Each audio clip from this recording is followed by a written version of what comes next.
aho niho uza gusanga n'ubukristo bubihira abantu kubera yuko abakristo benshi kugira ngo ubone umuntu ko ari umukristo agomba kuba adaseka agomba kuba ari kandi umumekonta mbese ibintu ntabwo biba byoroshye agomba kuba arakaye agomba kuba ari strict benshi uzananira batubwira ijambo ry'Imana ukabona Imana yaturemye kugira ngo ariko ibyo byose byose ko ari ukugira ngo tubashe kubaho gikristo kandi mu munezero wacu. Nyigisha kugira amakenga ariko unyigishe no kugira icyizere gira umuntu ari kumwe n'ubumuntu ari kumwe n'ubumuntu ari kumwe n'ubumuntu. Umunezero wanjye we Yesu ube murinde muri mwe ariko none ngo kandi n'umunezero wanyu ube wuzuye. Imana Yesu atanga umunezero w'ifu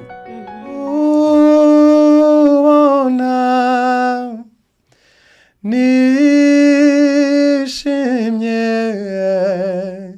suko ntagira ibibazo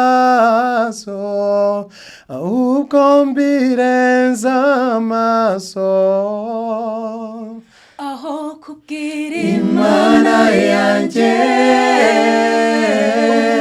ibibazo byanjye mitamo kubwira ibibazo ubunini bw'Imana yanjye aho kubwira Imana yanjye ubunini bw'ibibazo byanjye mitamo kubwira ibibazo ubunini bw'Imana yanjye. Being a light means this is Sun Talks podcast and I'm Sunny. Where I work, we also do a lot of mental health awareness, as you may know. I don't have something which pushes me. So kuko ushobora no guha umuntu ijambo ryiza kandi rishingiye ku bana banyu kandi ibyo biraryoha cyane. And my mind was like I said wahala. Yeah. Chombwira mwana wanjye namenye ko ndunyabyaha making a list.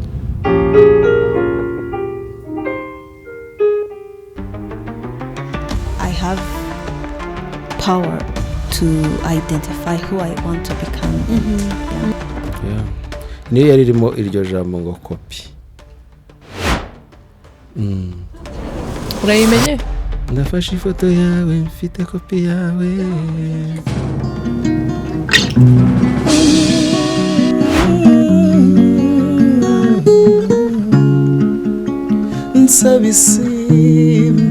Now when you let it go into God's hands, that's when He comes out with a better version of your life. Wake up and let's do this. Yeah. Muraho neza mwebwe mukurikiye Sun Talks podcast, nitwa Sunny nk'ibisanzwe ni karibu nanone. Uyu munsi twagiriwe amahirwe cyane. Twasuwe n'abantu bakomeye, murabazi benshi, ariko baratwibwira biseho turabamenya birushijeho, ariko bitwa Maranatha Family Choir. Thank you guys for coming. Imana ibahe umugisha, ndabona ko bitoroshye these days, so ndi thankful nukuri mwakoze cyane. Noneho mubyumve ko abantu benshi basabye ko mbatumira. So yeah, barayibona ni karibu cyane. Imana ibahe umugisha. Nizere ko nawe rero ugiye kwicara ugafata akacyayi kawe nk'ibisanzwe and then tugatangira. Ariko mbere yuko dutangira tudivinga mu kiganiro neza, Divina nadusengere. dusenga Imana. Mana nziza, turagushima kandi turaguhimbaje, utubereye mwiza, kumanumwa nimugoroba icyubahiro kibi cyawe. Turakubona bwiza bwawe butemba kuri twebwe, icyubahiro cyose kikugarukeho papa. Bana natwe muri uno mwanya, uyobore kino kiganiro, ibivugirwa hano bitwubake kandi n'abazabyumva bizabubake. Urakoze, icyubahiro kibi cyawe. Amen. Amen. Urakoze cyane. Njye rero maze kumenya amazina yanyu, ariko hari abantu bareba indirimbo zanyu murabizi ni benshi, nahoze nkora exercise yo kujya mu ndirimbo zanyu zose nkareba ibihumbi bingahe.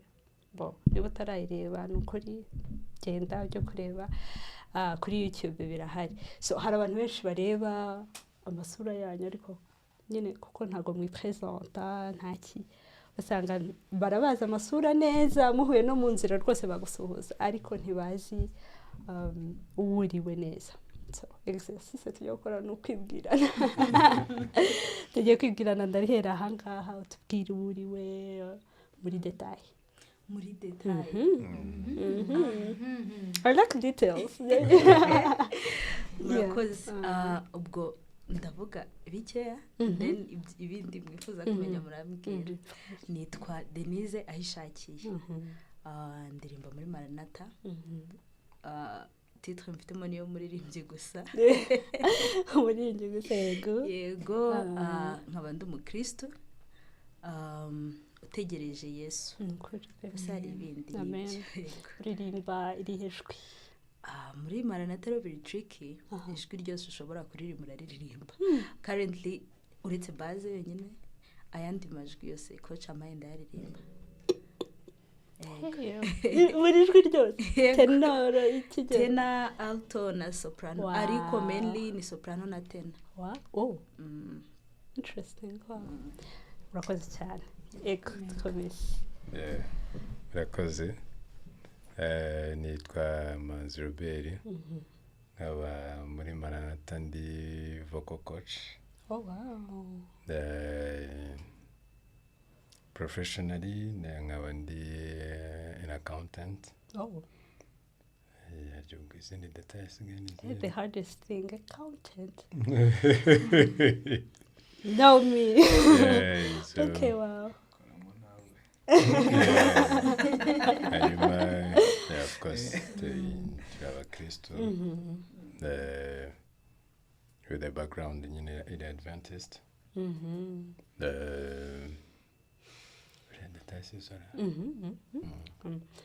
Ijwi uririmba riri yose? Njye ndirimba tena gusa. Okay. Ashante coach. Ego tukomezanga. Njye amazina yanjye ni Selemani Munyazikwiye. Nkaba muri Maranatha ari umuyobozi mukuru. Ijwi ndirimba tena. Hagiye turimba na alto nkuko yabivugaga. Ndetse na soprano turayiririmba. Bijya bigorana ko muri Maranatha nyine nkuko yabivuze umuntu aririmba ijwi rimwe gusa. Usanga dufite umutozo tuvuyanga. Yego. Professionally? Ndi umucuruzi. Ashantereje. Karibu cyane. Murakoze cyane. Isashimwe. Nanjye nitwa Divine Irakoze. Tumuririmbyi wa Maranatha. Ndirimba amajwi menshi. Ni igitangaza. Ni ukuri we. Oya njye noneho I can tell kuko ntazi kuririmba. Ubwo urumva rero ndi kumva ari ibintu birenze. Kuririmba amajwi yose literally. You really don't want to go there.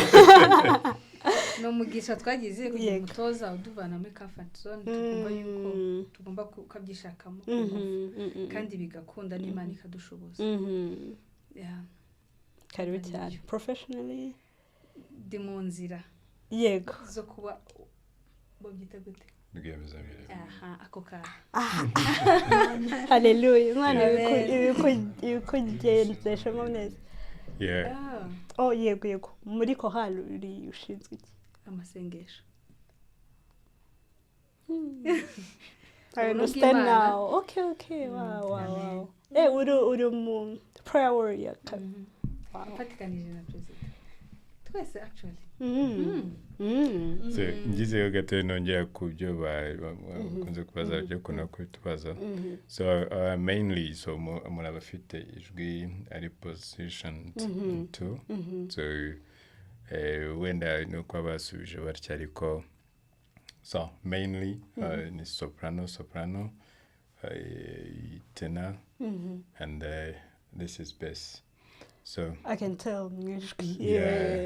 Nyuma se bibaye ngombwa nibwo murashobora kuzana muri zindi gahunda. Enchanté. Karibu cyane. Nishimiye cyane kubana namwe and I'm hoping ko abantu bari barakurikirana bari excited kuko actually topic tujya kuvuga ni topic iri exciting kuntu. Hari abantu benshi murabizi ko hari abantu benshi b'abakristo. At least mu Rwanda dushaka nka 70% y'abanyarwanda dushaka ari abakristo. Ariko ukaba uri umukristo utafite kunezerwa mu mwami. Kandi murabizi ijambo riri mu Bafilipi Philippians 4 verse 4 haranditse ngo munezererwe mu mwami. Noneho akongera akinsistinga ndababwiye ngo munezerwe ni Paulo wabivugaga. Always yes hariho akantu ka always. Kandi ugasanga abanyarwanda urebye level ya depression ziri hanze ahangaha, level yo kutanezererwa ku buryo bigaragara mu maso biri kuri level ndende. Ukabona ubukristo bwacu ntago buduha iyo mbivuge gute, ntago buduha icyo cyizere cyo kwishimira kunezererwa mu mwami. So the topic is ni gute umuntu yanezererwa mu mwami kuko yitwa umukristo nyine. Impamvu natekereje kuyibaganiriza niya ndirimbo yanyu tuma umuntu aseka. Tuma umuntu aseka. Mu rugo nkunda kwireba kenshi nyine ndayiharara. Niyo nkunda guharara indirimbo rero njya mvuga se umuntu wahimbye indirimbo yari muyiheta ku buryo yumva nyine yatuma umuntu aseka literally akanabiririmba. Perezida agiye kubituganirizaho ninde wayihimbye byagenze gute? Indirimbo tuma aseka yahimbwe ntabwo ari umuntu umwe. Yakozwe n'abantu batandukanye. Tugira itsinda ry'abantu bakora composition cyangwa bandika indirimbo. Icyo gihe ndumva yari jyewe Robert Michael barabona bagiye baza kunyanganira. So turayikora. Ko twaje nyuma kwikorera production yayo muri Kina Music. Tuza guhura na Clement nka producer.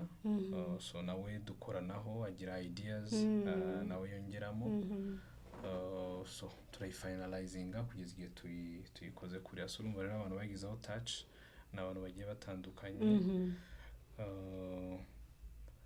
Nibuka n'uburyo twayitangiye. Twatangiye atari tuma umuntu aseka. Mwatangiye ari gute? Twatangiye tuvuga uburyo impact y'urukundo hano twari dushaka kureba uburyo urukundo rwagombye kugira impact mu bantu. So noneho uko tugenda ariko bigenda bigira indi shape. So hazamo ikintu cyo kuvuga ati reka nyine make someone smile. Kuko buri urukundo nicyo kintu bikora. Urukundo yaho rugeze haba ibyishimo haba umunezero. Okay. None se iyo sujet yo gutuma umuntu aseka mukamenya kubi transforma nyine ku buryo umuntu uriho arareba iyo video ahita ahasanta nyine ko mwishimye munezerewe muri kumva icyo nshaka kuvuga cause iyo umuntu ari kureba iriya video you guys musubireyo mujye kuyireba umuntu ahita abona ko munezerewe nyine murishimye pe. How did you guys do it? Okay, ikintu navuga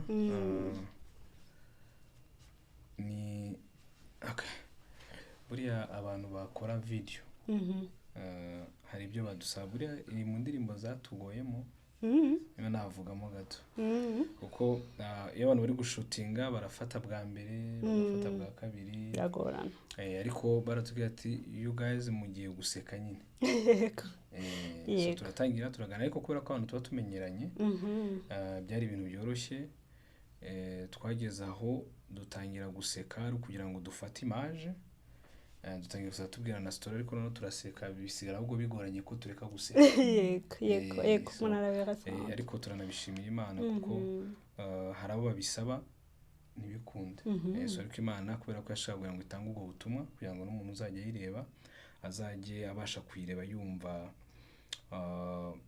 ahita yumva nawe bimuhaye uwo munezero. Imana yatumye nyine twatangiye ari byo kuvuga ngo niyo gufata image ari byo gufata ishusho ariko birangira Imana iduhaye guseka biri real. Nuvuga ngo twabitangiye ari kuvuga ngo reka dukore iyi exercise tugira iki ntago turi abacteur twebwe babigize umwuga ariko Imana yagize gutya ahubwira iradusetsa guseka tubwira gutya bigeriye bitanga umunezero ahubwo twagiriye umunezero turi kurinda byibuka turi gushutinga twageza turaseka twumva turishimye so buriya rero Imana ko ariyo soko ya mbere y'umunezero nyine natwe yaradusekeje icyo gihe. Actually niho Paulo nyine yavuze ngo mwishimire mu mwami munezererwe mu mwami nuko nyine normally kunezerwa ntago biri simple ku muntu uri mu isi ariko mu mwami biri different kuko umuntu yanezerewe mu mwami bihita nyine bitanga ikindi kintu akanezeza n'abandi bari hanze. Niyo mpamvu abantu iyo bari kureba iriya video atuka umuntu arabyumva nyine ko abantu banezerewe. Ndashaka kubaza Divine hari abantu benshi bahora bambwira ko bakunda kukubona uriho uraseka kandi nanjye ni gutyo ntago twari tuziranye obviously but kubera ko nabyo mbabwira ko muri abastari twatubabona hari abantu benshi bavuga ko ukunda guhora useka bakubona mu mu bantu benshi uri guseka dore nubwo bari baraseka tubwire nirihe banga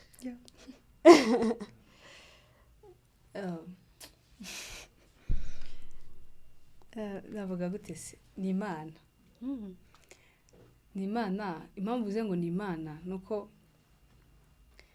ni ibintu bibiri hari kuba ari kuteye hari no kuba noneho biva no n'imbere ariho nuvuze ngo ni Imana ariko nteye nta kintu bikora ya murabyumva ariko impamvu uze nabwo ni Imana guseka bivuye ku mutima ni wa munezero ni wa munezero Kristo aguha ukuzura umutima wawe nyine guseka nawe bikaba kimwe kuko hari igihe umuntu aseka ukabona ibyo ntago biva ku mutima kandi atari kwigirisha pe ariko ukabireba ukavuga ati n'uyu muntu nubwo aseka arababaye nubwo aseka hari ikindi ari guseka kugira ngo agire ikintu ahisha atagira abantu batagira ibyo babona akabifata nk'ikintu yambara kugira ngo ahisha abantu bya bindi biri imbere. Rero nge ndashima Imana ko ibisohoka n'ibiri imbere ari kimwe ayo mpamvu ngo ni kubera Kristo. Amen. And I can tell. Amen. Yeah, I can tell. Mbere yuko dukomeza rero namye mvuga ngo ni Maranatha Family Choir ariko abantu babone ko muri kuririmba mukavuga nkanjye mutwereke ko muri Maranatha hano twazanye Maranatha ni karibu cyane muturimbira indirimbo muhisi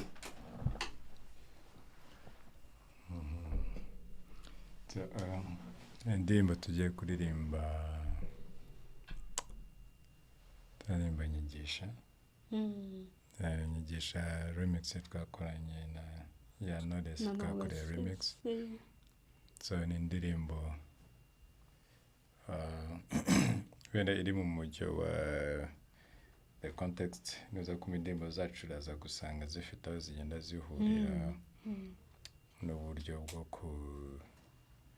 kubwira abantu aho bakwiriye kubabo ari nabyo bishobora kuba ahanini hari ahantu abantu bashobora kuba byitanye status people n'abakristo ese abaririmbyi gospel baririmba ariko buriya kimwe mu bintu yangana mbanje gutanga amatangazo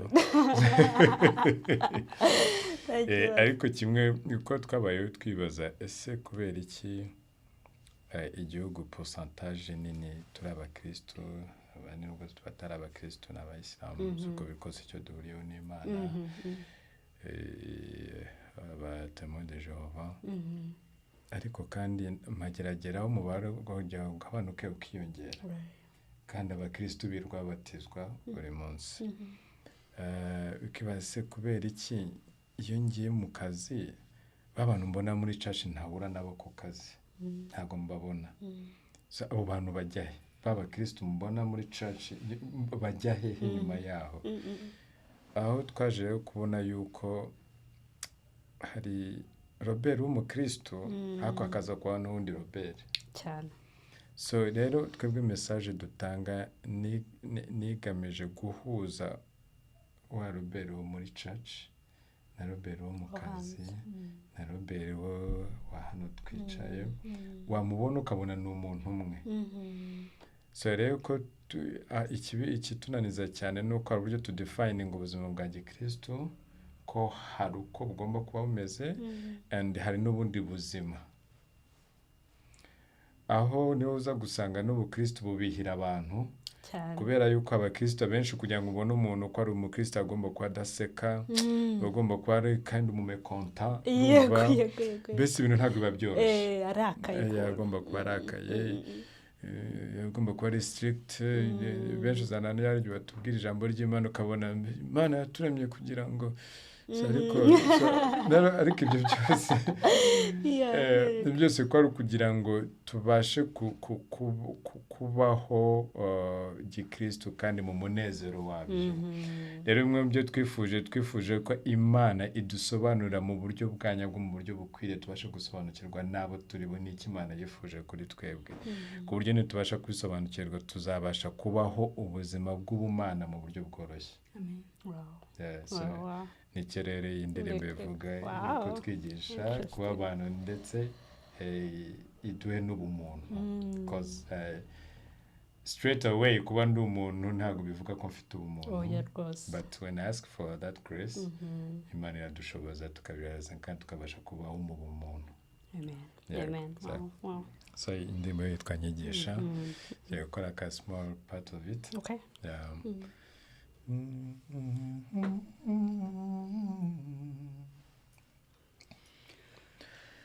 Nyigisha ku muntu nyagasani mu muntu mu mutima mu bupfura simbe gito ngo ubuto bunshuke bimviremo gutana gira umuntu ari kumwe n'ubumuntu gira umuntu ari kumwe n'ubumuntu nyigisha gukira no gukinga ariko nyigishe gukingura umutima nyigisha kugira amakenga ariko nyigishe no kugira icyizere gira umuntu ari kumwe n'ubumuntu ari kumwe n'ubumuntu ari kumwe n'ubumuntu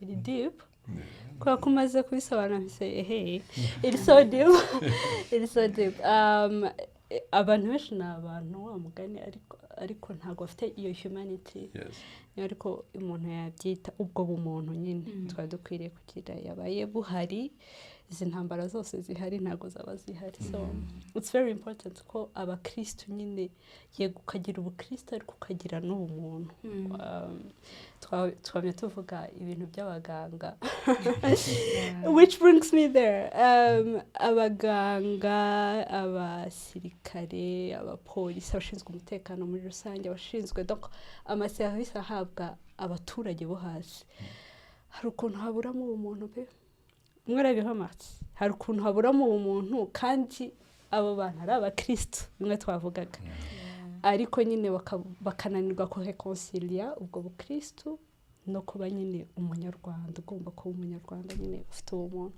so iyo ndirimbo bayifitanye na Butera Knowless asubira kujya kuyireba ngenda yizi mukayireba yose noneho ya ndagira mbabazi wavuze ko background yanyu ari y'abadventiste ariko ndashaka kubabaza muracyari abadventiste cyangwa muri mubarizwa muri ihe denomination ndabizi ko muri abakristo obviously nka Maranatha family choir nta denomination runaka religious denomination imwe ubu turi munsi yayo reka mbyite gutyo background zacu nk'uko twabivugaga ziri muri SDA ko niho Maranatha yavukiye so iza kuvukira muri Maranatha choir havukamo Maranatha family. Oh wow. Very different. Okay. Yego. So no Maranatha family. Yo ntabwo ibarizwa mu idini ryo ryose. Mukora umurimo ariko twebwe dukora umurimo mu buryo navuga ko bwagutse. Dukora mu buryo ntavuga ngo ni hano hari n'abantu rekana nabivuge gutyo hari n'abantu batekereza yuko haraho hari n'abavuga ati ngo mukora nyine nk'abigenga yego ntabwo twigenga tuyoborwa n'umwuka w'Imana uratugenga Kristo aratugenga muri ubwo buryo dukoramo kuko twiyemeje kumuyoboka. Amen. Rero navuga ko ari uko nguko nta dini na rimwe yego ritubereye umuyobozi dukora gutyo kibaho umuntu aradutumira ahariho hose tukaba twajyayo as long as tujudginze yuko bikwiriye. So ikindi nanone cyanabiteye nuko usanga kenshi hari limitations zivuka kubera yuko denominations zifite amabwiriza runaka zikubwira ati ntujya aha nibuka ko hari n'amakesi twagiye duhura nayo rimwe na rimwe umuntu akanabaza se ko Yesu yavuze ngo mujye mu mahanga yose yego noneho umwe mukavuga mutoya mugume hano so nikitwa ninde dukwiriye kumvira kuruta undi so ibyo byose so ariko rero nanone kuko Yesu yaduhamagariye kujya aho hantu hose twumvaga ari nabyo biturimo buriya hari ibintu Imana iguha bikaba bitagomba gupfukiranira ahantu hamwe runaka ahubwo bikaba ari ibintu bigomba kugenda bigasakara. Hari n'igihe biba ari ibyo kuguma ahantu runaka nabyo bibaho Imana yabigwa icyo gihe bibaho ahantu kuko nabyo bibaho buriya hari abo Imana ishobora kuba yarahamagariye yuko bagomba kuba ahantu runaka akaba ariho bakorera sibyo hakaba hari n'abandi Imana iba yahamagariye kugira ngo baguke sibyo bakore mu buryo bwagutse bitewe n'umuhamagaro Imana yabahaye kuko nasoma no muri Bible nureba no muri Bibiliya nk'umuntu nka Paulo ubona ko ari umuhamagaro yari afite yego cyane ni umuhamagaro wabonaga yuko ari umuhamagaro utamuhagarika ahantu runaka so ugasanga Petero nawe afite undi sibyo ushobora kuba nawe umuha ahantu runaka bari noneho ugasanga Yakobo nawe ashobora kuba hari aho ari nyine kuko kuko harabo biravuga ati abana mutuye mu ntama z'abayuda sibyo udati we namwohereje sibyo gutyo so Imana rero bikurikije n'ibyo twari dufite kandi byaragaragaraga n'igihe cyose twari turirimba dukora turi wabonaga hari abantu bifuza ko ibyo dufite tubibasangisha naho bari ugasanga kenshi nibi masolistinga nibi bagira iki so rero navuga ko ari uko nguko Imana yaduhamagariye kugira ngo ibyo twe dutanga biba ari ibintu bigera ku bantu batandukanye so ngo twitabire uwo muhamagaro Imana yaduhaye. Amen. Nashakaga ko biba clear. I knew the answer ariko ndabizi ko hari abantu benshi bibaza icyo kibazo kandi hari abandi bashaka kujyaho impaka. So I wanted it to be clear ko twese tubyumve gutyo niyo muhamagaro bafite and bari kuwukora Imana irabafasha nukuri bikagenda neza bikagera ku bantu bakwiriye kubibona. Buriya ndisiho ko niba hari ikintu Imana ikoreramo cyane ni indirimbo. Ushobora gusanga umuntu ari hasi cyane ikaba yamuzamura ikaba utuma umuntu aseka igatuma nongera guseka kandi uwo munsi byari byanze n'izindi ugasanga rero nyine imihamagaro bamugane koko bitandukanye ubwo nyine nubwo yari I need the answer but I want them to know the answer. Ndashaka mumbwira mukurikije indirimbo mufite nyinshi ntamenye umubare murambwira niho ukunda cyane.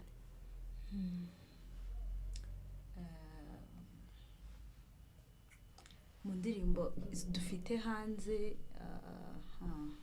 of course hari zo mutarasohora impamvu bibaye tricky nuko indirimbo dufite zifite message zitandukanye so umuntu connectinga nazo kuri levels zitandukanye. Of course komera iragukomeza umuntu aseka ukajya muri mood nyine gutanga like yo ku making a brighter day ku bantu uhura nabo bose ariko indirimbo twasoheje ubundi bunini irandirimbo iri bigger than I don't know I feel like it is bigger than even the words is iri muri iri ndirimbo cause iri muri place yo kuba connected nayo mu mwanya wose urimo waba uri mu byishimo igufasha kuba humble waba baba igufasha kubona yuko ibintu urimo ari bitogeranye n'Imana. Yego ndashaka ko tuyiganira hiriya ndirimbo nayumvise ni indirimbo imaze iminsi 5 niba nakoze homework yanjye neza imaze iminsi 5 iri kuri YouTube niyo nshyashya mufite mwayikoze nka Maranatha mwenyine nta featuring yari irimo ndashaka ninde wayihimbye kwanza duhera aho ngaho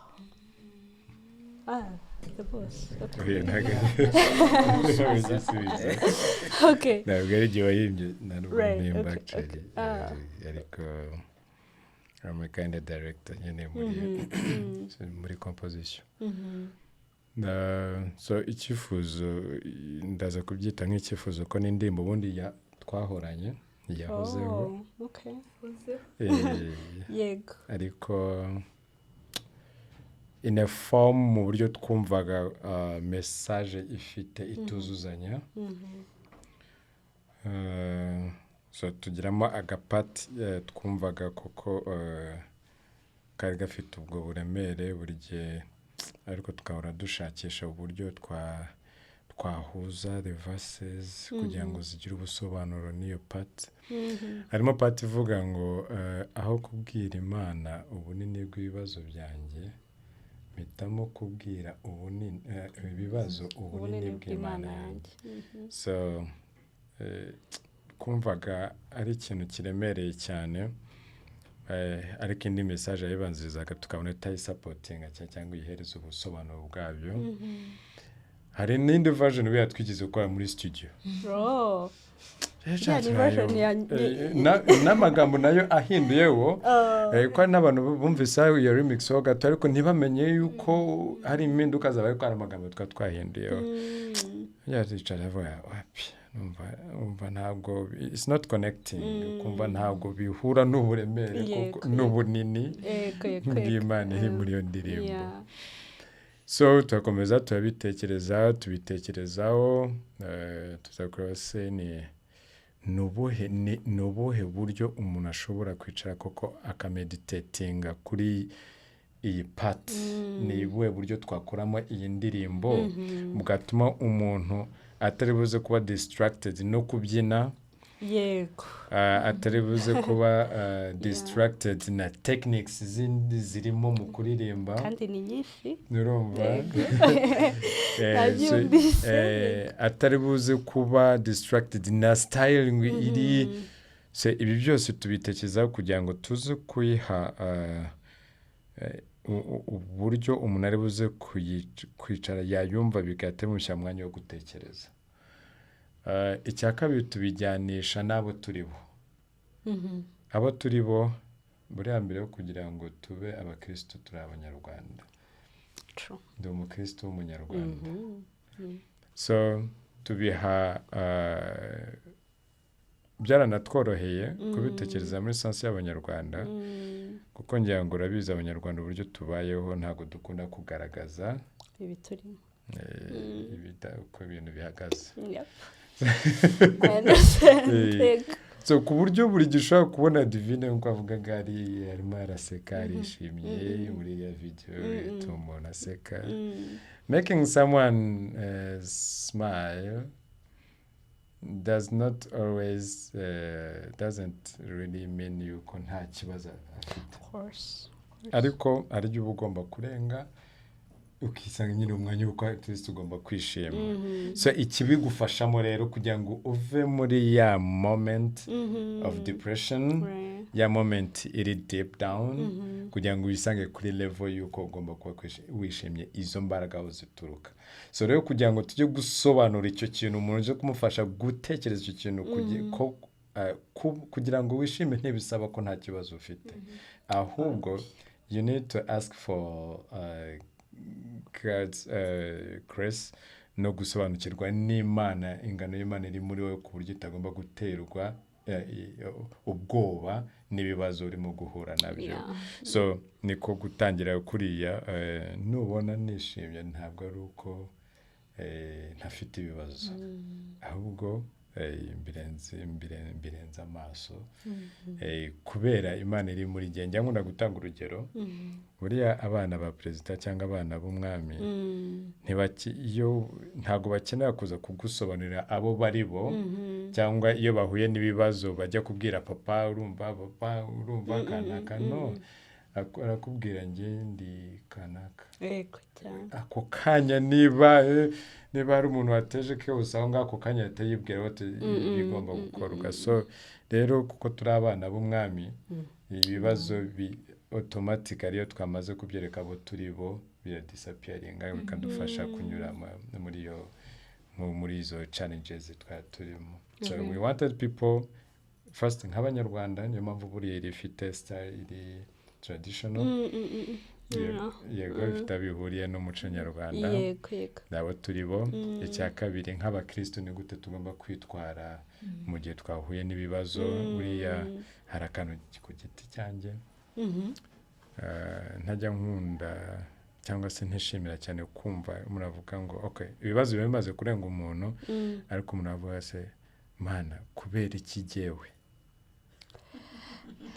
nacumuye iki kubera iki jyewe, none se muvuga ngo kubera iki jyewe washakaga bibe kurinde. Harimo selfishness utumye ubitekereza. And again hari icyo bivuga ngo mu bibi no mu byiza tujye duhora dushima, ariko kandi ntabwo bikwiye kuba nka slogan, kubera ko buriya biba ari bibi kuri wowe cyangwa se bikana bibi muri uwo mwanya, ariko muri uyu mwanya ku kazi bashobora kunyirukana ariko iyo ariyo nzira Imana yanyujijemo kugira ngo nze kubona akazi keza kuko njye sinshaka kwisezerera ariko kugira ngo mbashe kugira imbaraga zo gushaka akazi karuseho birasaba yuko mva kuri kakandi narindimo nkagira imbaraga zo kuza gushakisha kubona akandi ubona ko warurimo ibyo nibyo tutajya twubonye voilà ni ukuvuga ngo buriya harimo Imana ibitanze ibisubizo bibiri ibitanze igisubizo cya promotion kuri jewe itanze n'igisubizo kuri wa muntu wari ugakeneye ariko muri uwo mwanya kubera kutabasha kwizera bya nyabyo rya jambo ryarivuga ngo mu bibi no mu byiza mujye muhora mushima ngatangira Imana kubera iki jewe kubera iki ubu ngubu kandi mu by'ukuri n'ubundi impamvu Imana itahise kwereka uwo mwanya n'ubundi ntabwo igisubizo bize kubwira ngo ni kubera iyi mpamvu ariko mu minsi mike nibwo uzabona cyangwa uramutse umenye amashimwe Imana wa muntu waje mu kazi wari urimo amashimwe arimo gutanga nawe ahita ushimira Imana actually so ni mu magambo atari makeya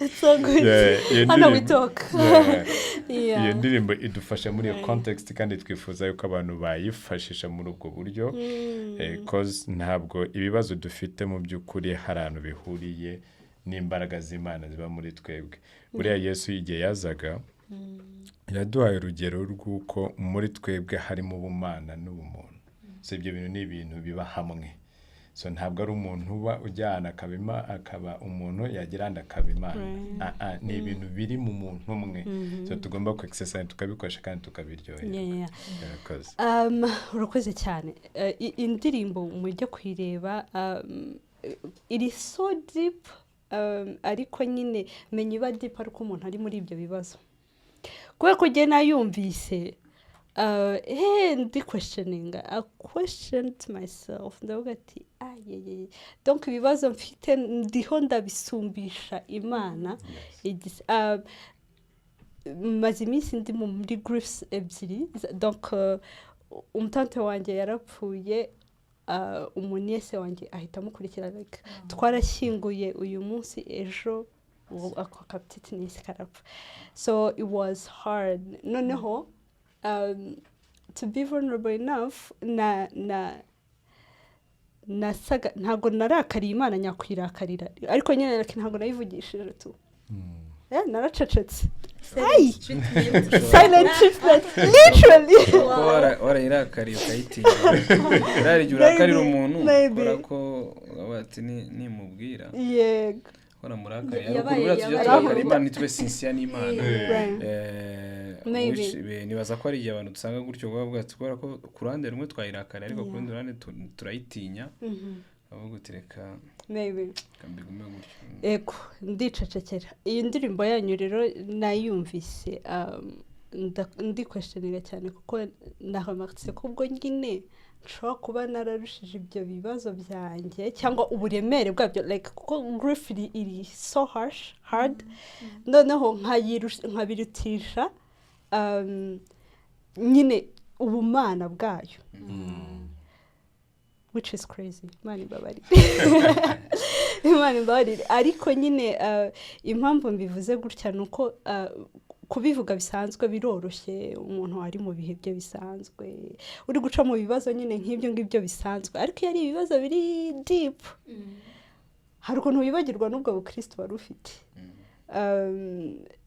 ntuze uriya Nehemiya niwe wanditse lamentation amaganya Yeremiya muzi ko yavumye umunsi yavutseho byari bimugeze ahantu kandi yabanaga n'Imana cyane so indirimbo yanyu yatumye nyine nongera gutekereza ko abantu benshi baba bari mu bihe nk'ibyo bakibagirwa ko Imana ikomeye cyane kurusha ibyo bibazo cyane ari uko wenda yakijije abo bantu kuzajya mu muriro ugasanga ndi kuba selfish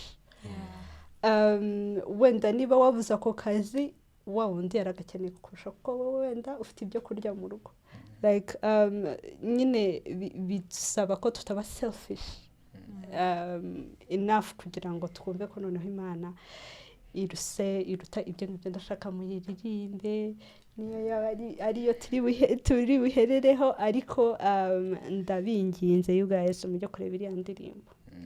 So can I say something mbere yuko tuyiririmba? Okay, hari ikintu abantu batagomba kuzajya banatika buriya ntabwo Imana nta kintu kibi kidukorera. No matter ikibazo ahubwo kijya kibaho mu buryo Satani abitwereka, perception aduha kuri byo. Kuko iyo perception iyo Satani amaze kuyiduha, twebwe amera nk'uduhumya amaso. Noneho yamara kuduhuma amaso, nusoma muri Bible kenshi uzasanga uburyo Yesu yarebaga ibintu nuko abantu babirebaga byabaga bitandukanye. Ikintu abantu babonaga nk'ikibazo, rimwe we yabibonaga ko atari ikibazo. Yesu bamutumyeho bati bashiki ba Lazaro bati uwo ukunda, sibyo? Lazaro bararengije ijambo uwo ukunda kugira ngo abyumve neza. Hari ukuntu utanga ubutumwa ukavuga uti sibyo, wibuke ko umukunda, sibyo? Uwo ukunda ararwaye. Okay, sati iyo ndwara ntabwo ari kugira iki, sibyo? Okay, ariko biranarenga, sibyo? Agira iki? Arapfa. Ariko mu gihe abantu bari kubona ko yapfuye, saba ngo arasinziri. Urabona perception ziratandukanye, uburyo ari kubireba, sibyo? Urumva? Bana Petero bati rero reka ugasinzira biraza kubyuka, Yes, ariko kubera ko bimvise ko batumvise icyo avuze, agatoke yapfuye, atari ko ndashaka ko tugenda tukajya kumukangura. Yes, aragenda, sibyo? Urumva? So, uburyo tureba ibintu biratandukanye. Yesu yashobora kuba ari kumwe n'abigishwa bari mu bwato, sibyo? Umuraba ugakubita, Yesu agasinzira, bo bagatera indi bagakubita induru.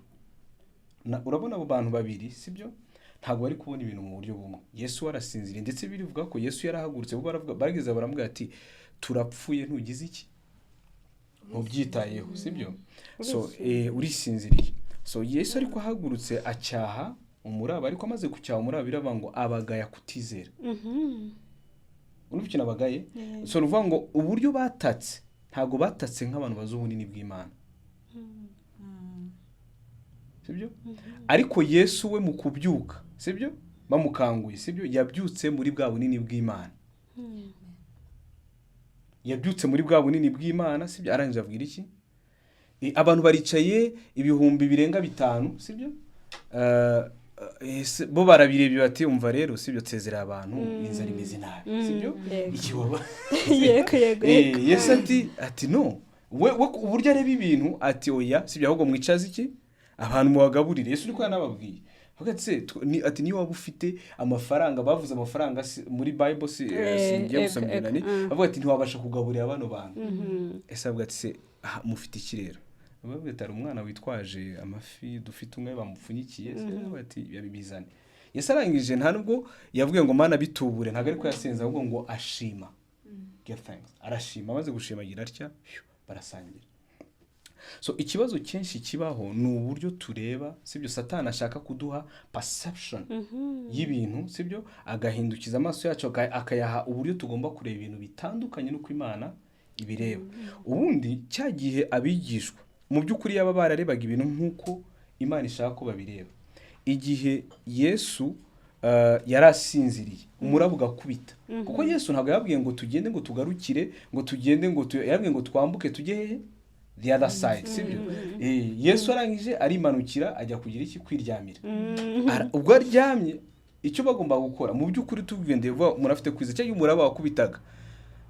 Abandi bo bari kuvuga ati reka arya Yesu yavuze ngo iki? Yavuze ngo twambuke tujye hakurya. Yesu agize iki? Araryamye, arasinziriye, sibyo? Ubwo Yesu asinziriye kanange ndyame. That's it. Simple as that. And we will get there. Sibyo? Kubera ko yavuze ngo we are going there. Ntabwo yavuze ngo tugiye nani mu muhengeri, sibyo? Ntabwo tugiye muhengeri ahubwo tugiye the other side, sibyo? So icyo ngicyo nicyo kintu abantu bagomba kwira. Hari ikibazo watubwiye uri kuvuga ngo ni gute umuntu yagira umunezero muri Kristo. Ahubwo se ni gute umuntu yawubura muri Kristo? Ni nacyo kibazo nibaza. Ubundi niba ubura uri umukristo, you need to question ubwo Kristo. You need to question. Ahubwo se ahubwo se ni gute umuntu sibyo atari muri Kristo, ahubwo ni gute yabona umunezero ahubwo sibyo kuko ni gute umuntu survivinga sibyo out of that sibyo kuko dukeneye no kwibaza buriya reka mvuge ikintu kimwe hari ibintu tubamo sibyo dukeneye gutandukanya religion n'ubukristo ni ibintu bibiri bitandukanye, very different, ni ibintu bibiri bitandukanye. Many people are religious than Christians, exactly, I know that, sibyo kuko Yesu yaravuze ngo muri Yohana sibyo igice cya 15:11 aravuga ngo ibyo mbibabwiye kugira ngo umunezero wanjye ube muri mwe sibyo arangije avuga ngo kandi n'umunezero wanyu noneho umva ikintu avuze ibyo mbibabwiye kugira ngo umunezero wanjye we Yesu ube muri mwe ariko none ngo kandi n'umunezero wanyu ube wuzuye. Imana Yesu atanga umunezero uri full. So nukuvuga ngo igihe cyose umunezero wa Kristo utari muri wowe umunezero ufite ntago uzaba wuzuye. Yes. Yeah. So kuko ikibazo gihari ahubwo Davis ko ari go questioning. Ikibazo gihari abantu bibaze sibyo ese koko Yesu none se ntabwo Imana yavuze ibintu ngo uvuze ngo ndababwiye ngo mwishime iteka sibyo ngo nongere mbisubiremo sibyo mwishime iteka azi ko ibyo bintu bidashoboka. Iyo bavuze ngo always nakusoro sibyo always rejoice sibyo ubundi hahandi iyo urebye uburyo babisobanura andi version bavuga ngo mwishime ubudahagarara sibyo mwishime umunezero udahagarara sibyo. So niba Imana yaravuze icyo kintu ntabwo yakivuze kidashoboka ahubwo ibaze kuki kuri jewe kitagira iki kidashoboka kuki bihagarara. So no then you go and kureba gufata ibintu bintu sibyo buri ari ikintu kimwe munyihanganiye ko hari abashobora kuza kubifata nabi sibyo. Pastor Mpyisi wakunda kuvuga ikintu giye nkunda aravuga ngo bahora babwira ngo ibintu byose haleluya amen sibyo. No you need to ukeneye kwibaza sibyo niba bambwiye kino kintu reka nanjye niba Yesu yaravuze ngo mbabwiye kugira ngo umunezero wanjye ube muri mwe kandi umunezero wanyu ube wuzuye none kuki mbaho ntanezerewe sibyo. Eske nta hantu hari ikibazo ese koko ibyo ni ubukristo nibyo koko cyangwa ni kigare nibereyemo kindi sibyo kuko hari igihe muratekereza yuko kuba umukristo ari uko sibyo nagiye hari imbere bakambwira ibi nibi nkamanika amaboko narangiza bakanshira mu mazi sibyo nkabatizwa sibyo namara kubatizwa nkahaguruka sibyo uriya munsi iyo byabaye benshi agenda yishimye sibyo akagenda yishimye ariko buriya tukeneye gutandukanya ibyishimo by'amarangamutima gusa sibyo n'ibyishimo bya bindi biri deeper sibyo kuko hari igihe watubona abatijwe nagize iki sibyo ukumva ariko ndavuga biriya byakuriye nafasha amafoto sibyo urumva sibyo ariko ugasanga bya bintu uko abitekerezaga nyuma sibyo ni ya joy yo celebration yabayeho sibyo ibyo byose bikaba byagize iki bikaba byatuma wumva kugize iki none ukaba wabyitiranya na wa munezero Yesu ari kugira icyo ari kuvuga. I think I'm not questioning but umuntu avuga ngo umunsi nakiriye agakiza umuntu agahuza kwakira agakiza n'umunsi yabatirijwe kira ni igikorwa kira ni igikorwa wiswe so kandi kwitwa no kuba ni ibintu bibiri bitandukanye wenda muciye mu ijambo ariko kimwe mu byo nashaka kongeraho gatoya ni ukubihuza n'ubuzima turimo kubamo buriya ari ubuzima turimo kubaho aho bukeneye donc buriya Bibiliya ifite ubuzima buri historical turimo turaho ubuzima buri digital so ibyo bintu kugira ngo ujye kubihuza dukeneye kwaguka cyane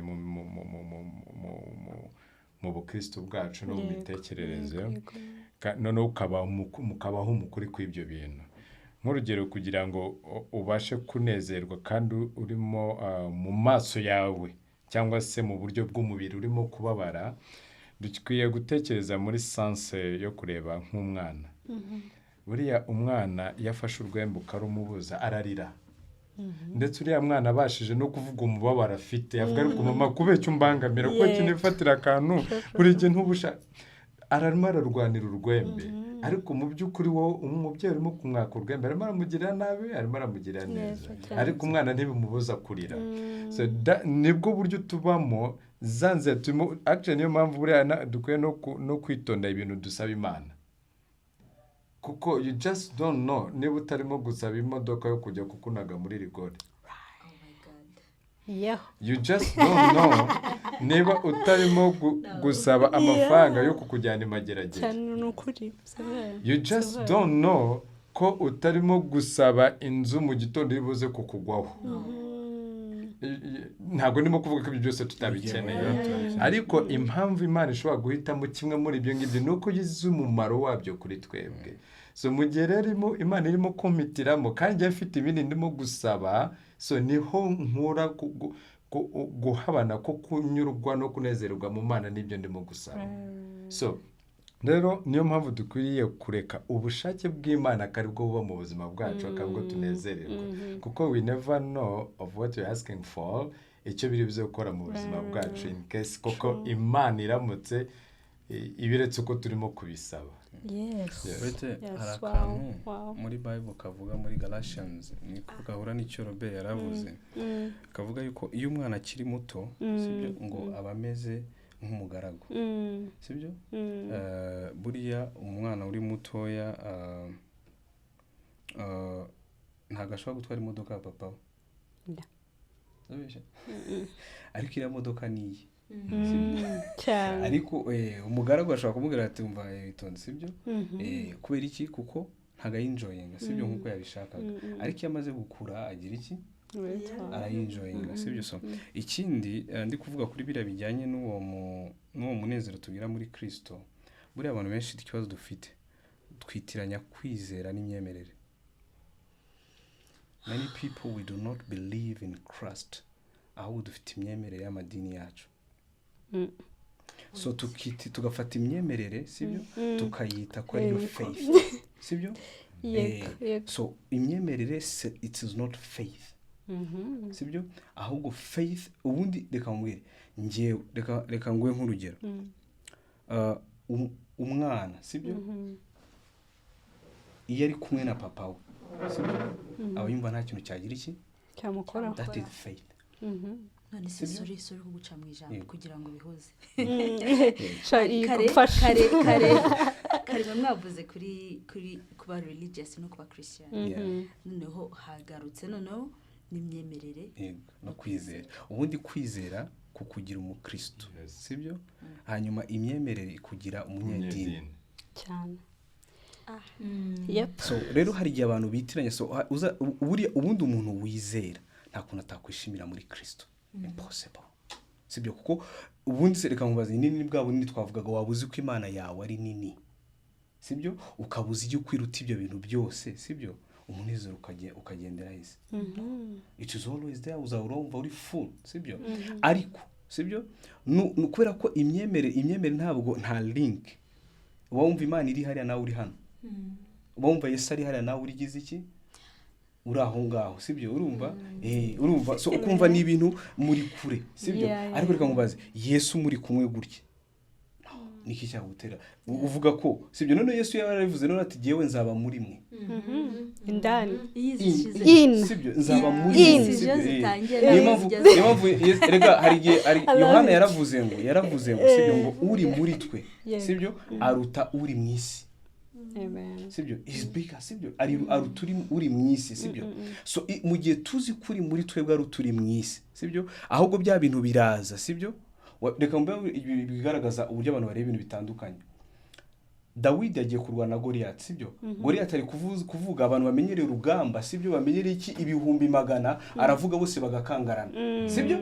Dawidi we yarangiza yavuga ati reka nkubwire Shawuli utarakebwe jewe ndamuca mu cigihanga sibyo, ati Imana yankizaga idubi intare nabagere nkayicekira nkayivutura nkayiniga sibyo, akabivuga ibyo bintu byose ati ndabizi uriya sewe niki. Undi akatunka akaba yamugaye. Dawidi ntabwo yigeze avuga, ntabwo yaje mu bwiyemezo bwo kuvuga ngo jewe ngo ndi umuntu ngumenyereye urugamba, oya yaramubwira ati Imana irakungabiza mwice mu cigihanga sibyo, kuko urugamba atari urwande atari urwaca ahubwo ari urwande ari urwa. Hari gihe usanga ibintu bituma kwa munezero ubura bato twayigize yacu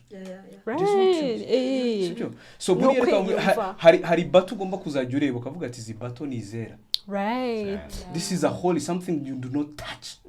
Sibyo, leave it for God. Sibyo, and ahubwo wowe ujya kuba spectator, uze kuba umuntu, urabona umuntu ujya muri stade akajya kugufana. Ukavuga ati ahubwo Satan reka nshinga gati. Murebe umwara. Ubundi ndebe ibyo bagukorera. Sibyo, ndebe ibyo bagukorera. Sibyo, kubera yuko ndabizi ko ari muri je. Reka ubusa umwana uzi imbaraga za papa we. Akabaza uburyo akomeye. Umuntu akazamukangisha ambwa ati ntacyo uzishawe. Sibyo, kubera iki arabizi. Ariko iyo udafitanye relationship, hari ukuntu twumva Imana iri hariya nyine atari yacu. Sibyo, ubwo bwatwishe. Sibyo, reka mwe niba hari ikintu Imana yifuza, biravuga ngo Imana tumeze nk'imboni y'ijisho ryayo. You cannot just touch as you want. Sibyo, so mugireho haje icyo ngicyo, we need to understand icyo kintu. Sibyo, nta hantu rero reka mbabwize ukuri, nta hantu haba umunezero nko muri Kristo. So mbega kubyoroshye kuko rwose ibintu vuze birakomeye pe. Tubyoroheje umuntu ukiri very religious ahantu yahera horoshye. Umunyedini. Yego, umuntu ukiri umunyedini, umuntu ukiri mu myemerere cyane, afashe cyane ibintu byo muri church cyane kurusha Kristo, ahantu yahera horoshye no kwizera Imana gake gake. Step by step nyine nkuko umwana atangira kugenda agatera intambwe akagwa, gake gake uko ugenda wizera Imana n'Imana umwikorera kuyobora. Yego. Amen. Which brings me Imana nyine nkuko mwabivuze iri bigger than us. Twebwe turi so small. Noneho n'ibitekerezo byacu biri smaller ku buryo we can't get uko Imana itakereza, we can't grasp enough uko Imana itekereza, uko ibona ibintu, the perspective of God, we can't grasp it without the Holy Spirit. Noneho rero Holy Spirit cyaza gukora ni kwa gufungura amaso bimwe batubwiraga, noneho ukabona ko umuraba nuza, you just sit and be urumva kuri cyo ngicyo buriya Yesu avugaga ngo nk'abana bato, abana bato they don't overthink. Ubushake bw'ababyeyi babo nibwo buba, ariko hano twebwe dushaka gutekereza nk'abantu bazi ubwenge, kandi byarangiza bigafeiringa, bikananirwa connectinga, kumenya aho birimo gupfira, kubera ko tumutashaka gukoresha bwa bwenge bwacu. Well, senga ukore, kora usenge, uri nuko biteye. So nukora ibyo bintu byombi, trust me, Imana, you will live the battles for God, because urimo urasenga ukora, and again urimo urakora usenga. So Imana izakora ibyayo nawe ukora ibyayo. Amen. Amen. Wow. What a talk. Murakoze cyane, ndashaka ngo iyo ndirimbo tuyiririmbe, and then you guys mugomba kuzagaruka rero tugakora part 2 kuko I'm telling you tugomba gukora part 2 kuko nyewe narinzi ko turi buririmbe cyane, ariko Imana yari yateguye ibyayo. So muzagaruka pe muririmbe nukuri, mubanza binyeberere imbere y'abantu. Okay, iyo ndirimbo hanyuma tugasoza amasaha yacu yadufasha. Yeah. Thank you. Tugane ubunini.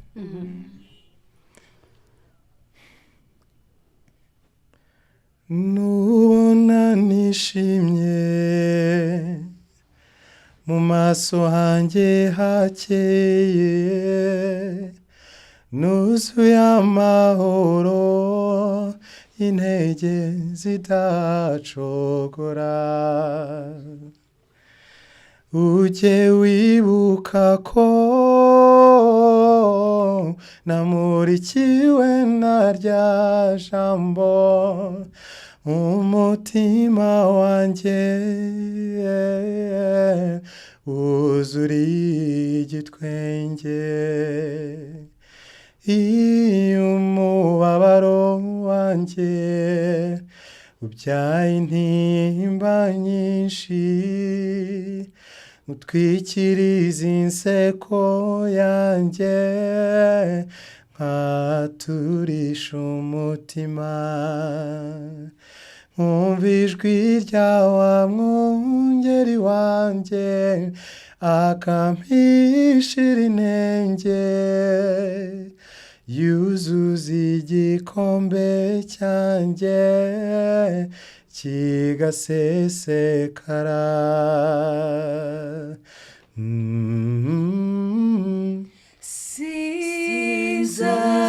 Sinzatinya ndi kumwe nawe ndi kumwe nawe amahoro aturisha umutima wanjye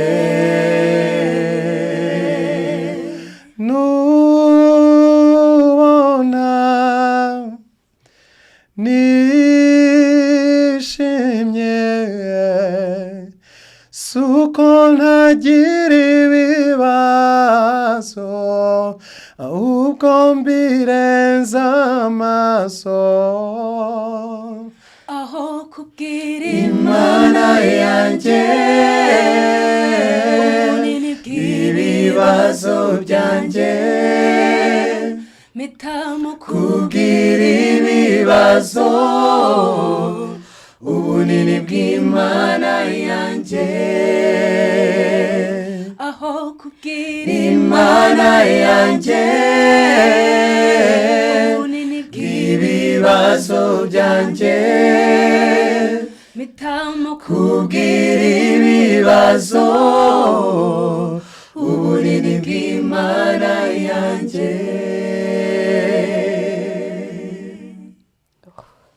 Amen. Amen. I'm so glad Amen. ko mwabonye umwanya mukaza. Ndabizi ko Holy Spirit was in here. Amen. Yatuganirije. Kandi ndabizi ko namwe muri gukurikirana rero mu rugo ndabizi neza ko insight mwabonye z'aba bavandimwe nizere ko zibazamuye zibakuye ahantu hamwe zibageza ahandi. Nizere ko umuntu wari we atari buri buze ko buri we mu kanya kuko wabonye ko Kristo udatanga umunezero ntabwo ari Kristo. So search better. Ongera ushake kandi Bibiliya hari ijambo rero muri Bibiliya nkunda cyane bivuga ngo nushaka uzambona. It's a fact. Nushaka Imana uzayibona. Nutayishaka bwo nyine ntabwo uzayibona. So ndizera ko uri gukurikira Sun Talks podcast ubu ngubu uriho urashaka Imana kandi ivuga bitandukanye. Ndizera ko yavugiye muri aba bavandimwe bacu and I'm hoping ko bazagaruka kutuganiriza no kuturirimbira. Ndabashimye cyane. Mwakoze cyane. Nukuri hano ni mu rugo muzagaruke n'abandi and yo iyi ntago ari Maranatha yose hari Maranatha hari muri bangahe by the Maranatha turi 10. This is 40%. 40%. Literally hasi ya 50. Oya mbaye wa gatanu turi 50. Turi 50%. Ubutaha tuzaba turi benshi kurushaho. I'm hoping tuzakorera hariya hanze and it will be great kubabona mwese. Imana ho umugisha namwe Imana ho umugisha na next Thursday. Magire cyumuro cyiza. Bye bye. Bye. Ngo copy. Urayimenye? Ndafashe ifoto yawe mfite kopi yawe.